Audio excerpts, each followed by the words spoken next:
No DQ Galaxy. We are live with a recap of Friday Night Smackdown for September 23rd, 2022. Shout out to everybody watching, whether it's live or on demand. Special shout out to the early birds tuning in right away.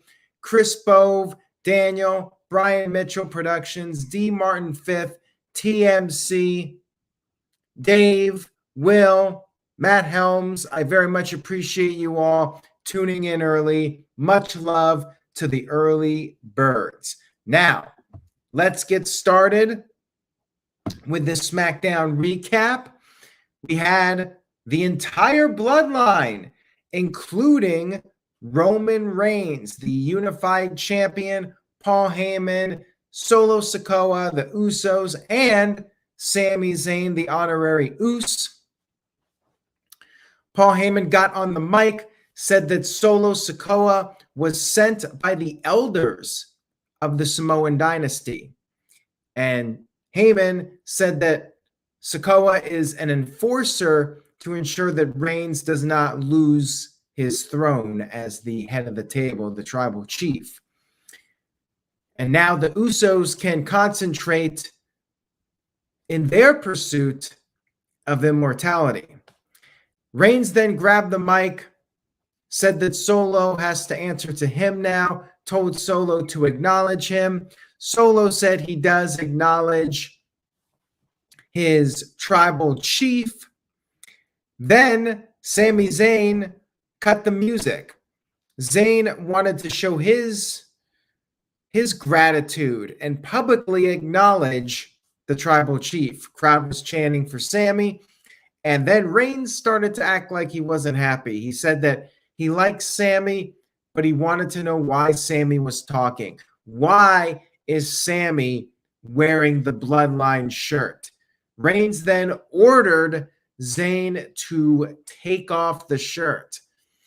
Zayn was getting upset. Zayn tried to explain what happened with Logan Paul last week on SmackDown.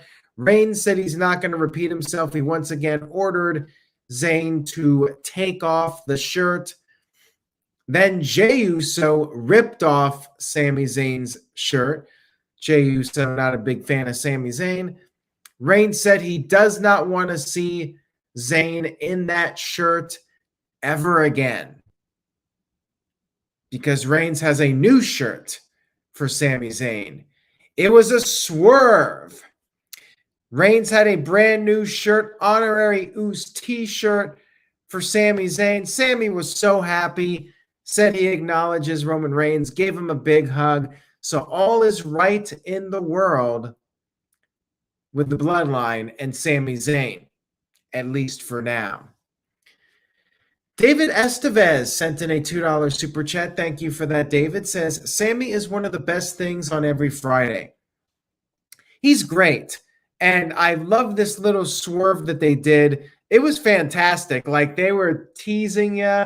They were really making you think that there was going to be the split, but then it was just a swerve at the end. You know it's going to be epic. When the day comes that Sami Zayn finally leaves the Bloodline, it is going to be awesome. I love that they're milking this and keeping the people guessing. Very well done here.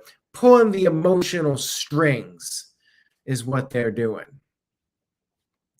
Internet Explorer sent in a $2 super chat. I thought you were done for. I thought there was no more Internet Explorer. What's next? Are we going to have Ask Jeebus or Jeevis, whatever the hell his name was? Is he going to start asking questions via super chat? What about Alta Vista or Angel Fire? We going to get more of those accounts coming in? Anyways, Internet Explorer says Reigns versus Fury would have been a bigger match. Well, yeah, but not Austin Theory, Tyson Fury is a busy man. He still has a few fights left in him. I'm not so sure that he's going to be ready in the near future, but down the line, that would be a huge match. I mean, as far as celebrity matches go, I think that would perhaps be even bigger than the Logan Paul match. But do not underestimate Logan Paul's following. Dr. Dakota Scorpio sent in a $2 super chat. Thank you for that. Says Jey Uso got swerved by Roman Reigns. Jey was not happy with Sami Zayn getting the new t-shirt and being confirmed as an honorary Uso. He was not pleased with it. And down the line, whenever the split happens, Jey Uso will be like, I told you so. We had our first match of the evening. We had Liv Morgan versus Lacey Evans. No entrance for Lacey Evans. She did get a lot of offense in, and as a matter of fact, she dominated pretty much the entire match. She sent Liv into the ring post, put on a leg lock, and started doing some push-ups. Then, when she was unable to put Liv Morgan away, Lacey went to the outside of the ring, pulled out a broom, but that actually wasn't can't even talk now. That actually was not what she was going for. She was going for a kendo stick. And I wonder if the broom was a reference to Abby the Witch.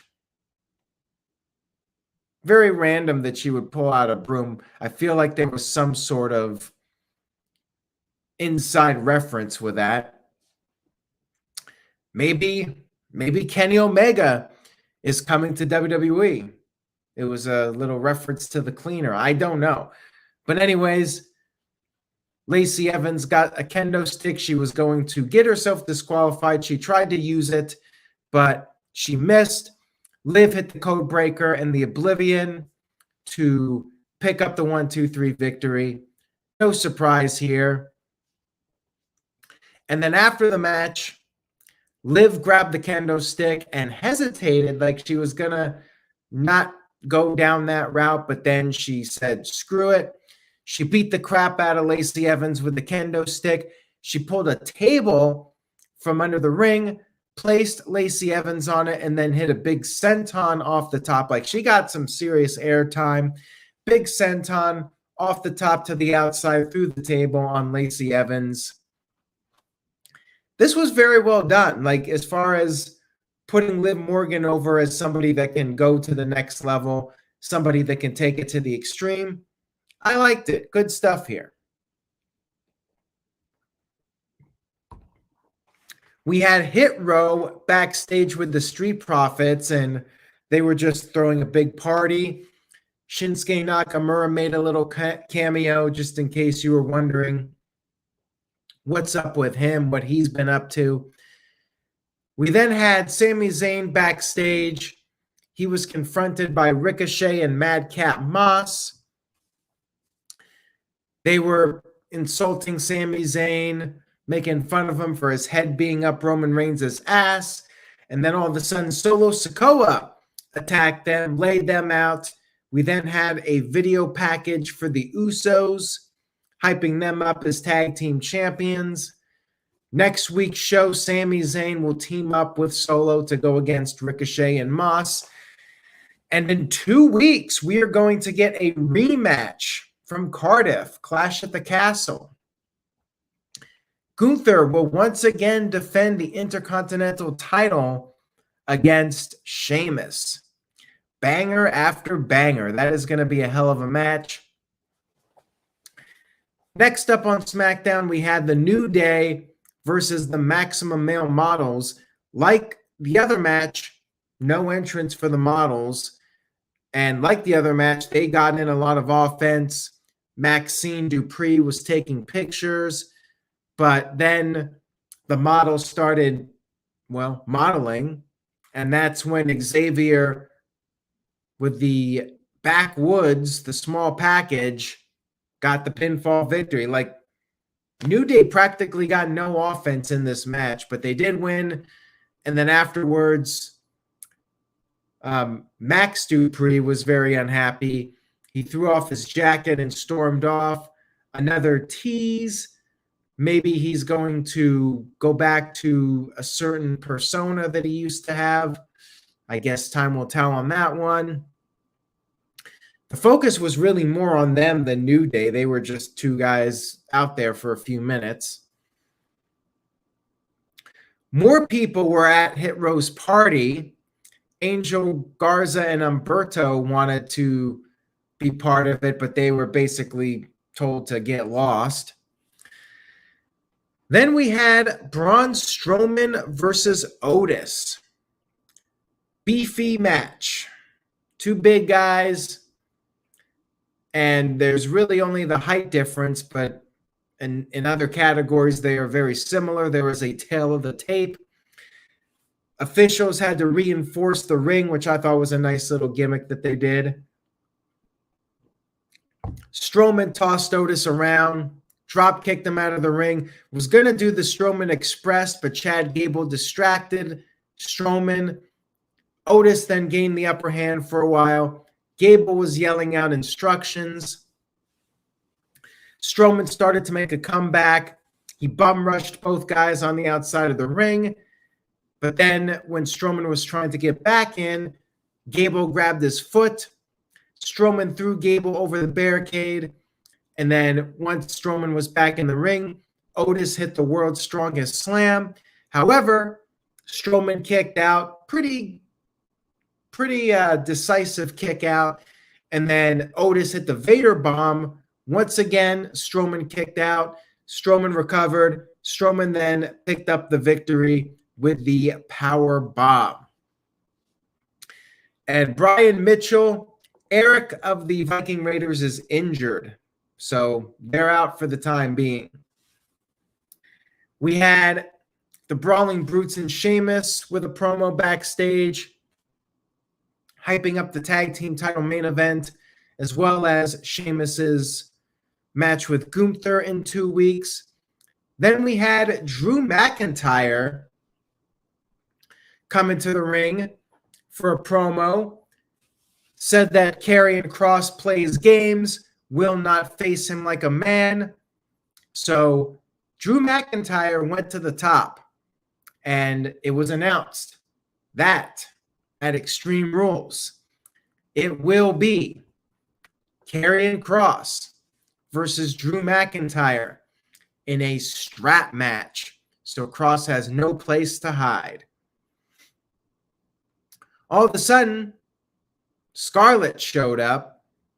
She walked down to ringside, and then karrion Kross attempted to attack Drew McIntyre, but Drew was ready for him. Drew had a strap with him and strapped Kross to him, started whipping him repeatedly. Scarlett got in the ring, tried to hold McIntyre back, but then she shot a fireball at Drew McIntyre, and she was not even close to connecting with him. It was kind of like when Hulk Hogan tried to shoot the Ultimate Warrior with a fireball. But they played up on it very nicely. They had a camera angle in the replay, like it just barely missed McIntyre. McIntyre avoided disaster. But yeah, she completely missed it. And McIntyre kept fighting back. Scarlett hit a low blow. And then Kross put on the cross jacket submission and was accepting the challenge and just warning McIntyre that this was all part of the plan. He fell for it. Good stuff here other than the fireball. I'm not sure what the intention was. Maybe it was intended to miss, but it certainly would have been more impactful if it connected, right? Like, why even do a fireball spot if you're going to miss, right? D. Martin 5th sent in a $10 super chat. Thank you for that. I appreciate it. It says, regarding Braun Strowman versus Otis, that match was a prime example of the irresistible force meeting the immovable object. And will that strap match be a four-corner strap match or a pinfall strap match? They did not specify. I'm trying to remember the last time there was a strap match. And I'm wondering, I feel like they might do the match where you have to touch all four corners, but I would be fine with just a regular strap match and you just pin the guy. Either way, whatever. I'm not really picky about it. We had Raquel going up against Dakota Kai. Oh, Bryan and The Fiend had a strap match at the Rumble in 2020. I mean, that was pre-COVID 2020, so it's easy to forget. Other than Edge appearing at the Rumble, like, that Rumble's a blur to me. Raquel versus Dakota Kai. Bayley took a cheap shot, and that's when Shotzi ran down. She attacked Bayley and Io Shirai. Raquel rolled up Dakota Kai, got the win. Pretty short match here.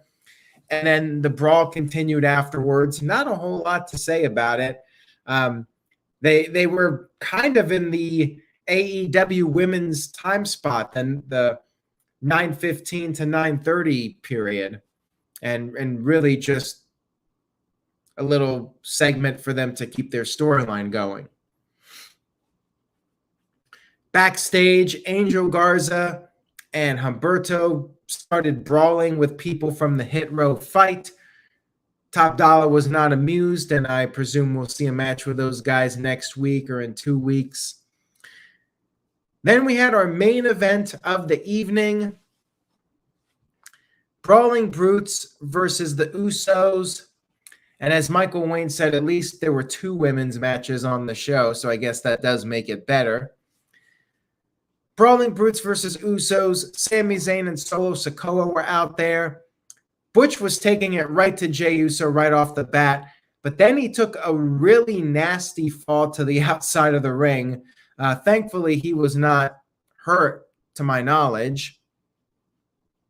Sami Zayn was interfering. Jey Uso did not like Sami Zayn interfering, and that actually led to Pete Dunne, Butch, nailing Jey with a kick, making the hot tag to Ridge Holland. Match went back and forth for a while, and then Butch went for a moonsault, but got hit with super kicks at the same time. He still managed to kick out, though. And then the Brutes nearly had the match won. Pinfall was broken up. Brutes were continuing their momentum when all of a sudden Imperium showed up. They attacked Sheamus.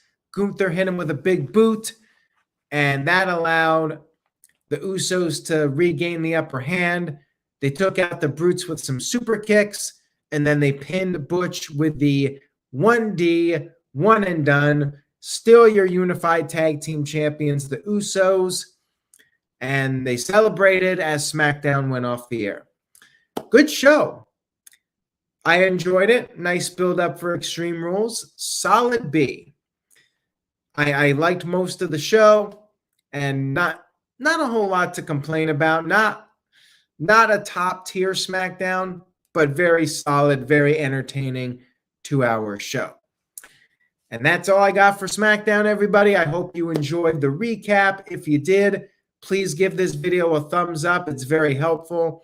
And tell a friend. Spread the word about the channel. Stay tuned to NoDQ.com. You can check out the QR code video if you missed it.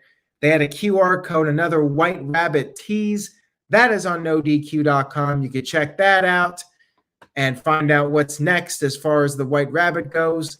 Enjoy your weekend, everybody. And remember, say yes to NoDQ.com. And I will see you all next time.